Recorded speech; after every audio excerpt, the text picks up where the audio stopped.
All right, scholars, this is Spirit Trickey, and she's going to tell us about her connection to Central and the Little Rock Nine. Spirit, nice to meet you. Nice to meet you too. Great. Well, my mother is Minnie Jean Brown Trickey, who was one of the Little Rock Nine, one of the first black students to integrate Central High School in 1957. Did she talk a lot about this when you were growing up? No, actually she didn't.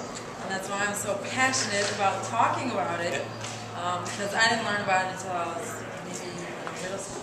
Did she ever talk about the fear that they had to have been scared? I mean, how old was your mother when she went? She was 15. 15.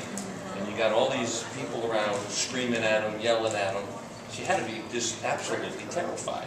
She was, and they had the protection of the 101st Airborne at the school, but they couldn't go in the bathrooms, change rooms, the assembly area, the auditorium.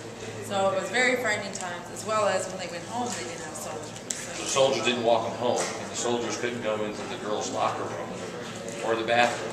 And did your mother ever run into problems in any of those areas? Yeah. My mother's story is a little unique. She is a student who got expelled. Initially suspended for dumping chili on some boys, and then expelled for verbal retaliation. So she actually had to leave Central and go finish high school. Really? So that first year, she didn't make it through the first year, or she? No. Tough.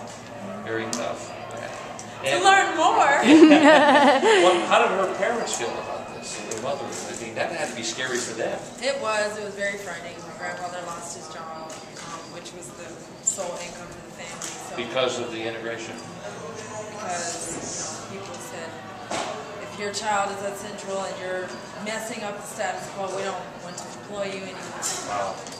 It was very frightening times for the entire family. Amazing. Debt of gratitude for her, that's for sure. Thank you. Do you want to say anything to my students before we finish? Hello. Anything inspiring besides that story? It's amazingly inspiring. Well, you can always get on our website, just the Tri-National Historic site, to learn more. It's a fascinating story, and it has very valuable lessons that cannot just be looked at it from a historical perspective, but can also be applied to life today.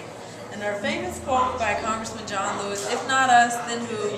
If not now, then when?" And that being relevant back then during the freedom struggle, as well as today when we face social injustice.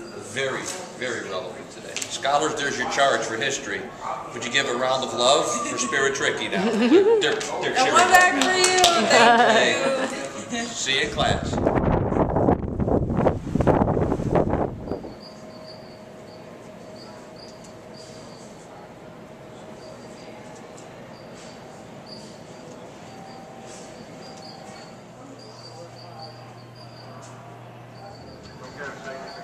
That first day, when the kids showed up, the troops were there.